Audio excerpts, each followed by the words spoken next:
কাঁচা কাঁঠালের ইঁচড় তরকারি যদি ভালোভাবে রান্না করা যায় খেতে অসাধারণ লাগে।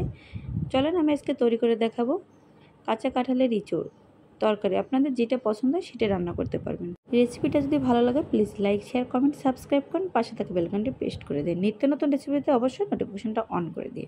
প্রথমে আমি কাঁঠালটা কেটে নিব, ধুয়ে পরিষ্কার করে নেব। তারপরে মাছটাও আমি কেটে ধুয়ে পরিষ্কার করে নিব। চিংড়ি মাছ আর কাঁঠালটা ভালোভাবে ধুয়ে পরিষ্কার করে নিয়ে আলাদা রেখে দিয়েছি। চুলাতে একটা কড়াই বসিয়েছি। কড়াইয়ের ভিতর দিয়ে দিয়েছি 2 টেবিল চামচ সরষের তেল আর দিয়ে দেবো 2-3টা পেঁয়াজ কুচি। পেঁয়াজ কুচিতে একটু নেড়ে চেড়ে এর ভিতরে দিয়ে দেবো কেটে ধুয়ে পরিষ্কার করে রাখা চিংড়ি মাছ। চিংড়ি মাছটা দিয়ে আবার একটু নেড়ে চেড়ে লবণ হলুদ দিব।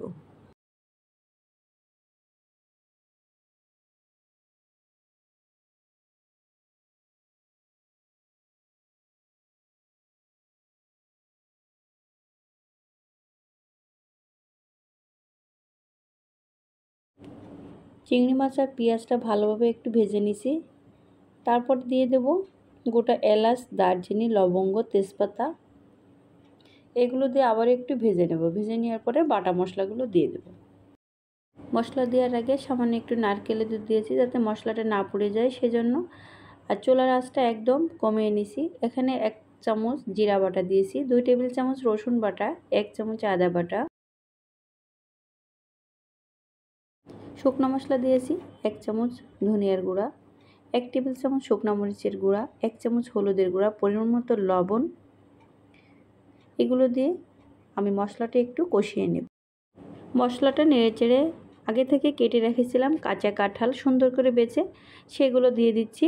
এগুলো দিয়ে ভালোভাবে একটু তেলের কষায় দিতে হবে। তারপরে আমি ঢাকনা দিয়ে একটা ঢেকে দিব।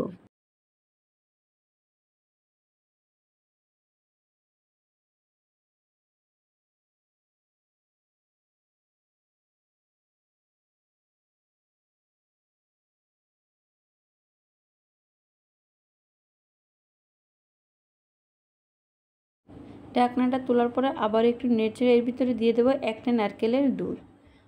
এখানে আমি এক্সট্রা কোনো পানি ব্যবহার করি না। এই একটা নারকেলের দুধটা দিয়ে নেড়েচেড়ে আবার একটু ঢাকনা দিয়ে ঢেকে দেবো মাঝারি আঁচের থেকে একটু কমে।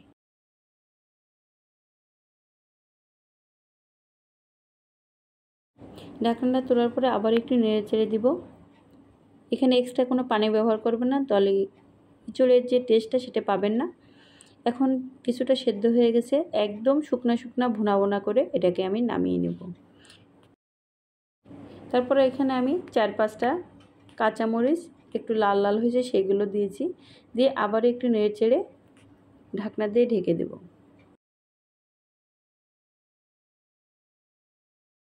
কাঁচা কাঁঠালের ইঁচড় রান্নাটা প্রায় তৈরি হয়ে গেছে। এখন আমি 1 চামচ গরম মশলা গুঁড়ো দিয়ে আর কিছু সময় 5-10 মিনিট নাড়িয়ে এটাকে নামিয়ে নেব।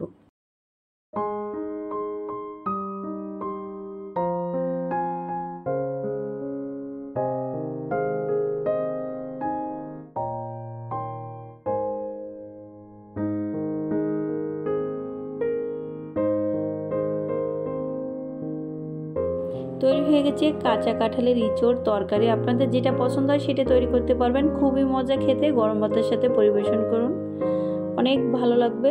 সবাই ভালো থাকবেন, সুস্থ থাকবেন। আবার কোনো নতুন রেসিপি নিয়ে আপনাদের মাঝে উপস্থিত হব নাইস ফুড অ্যান্ড এন্টারটেইনমেন্ট থেকে। আল্লাহ হাফেজ। Thanks for watching.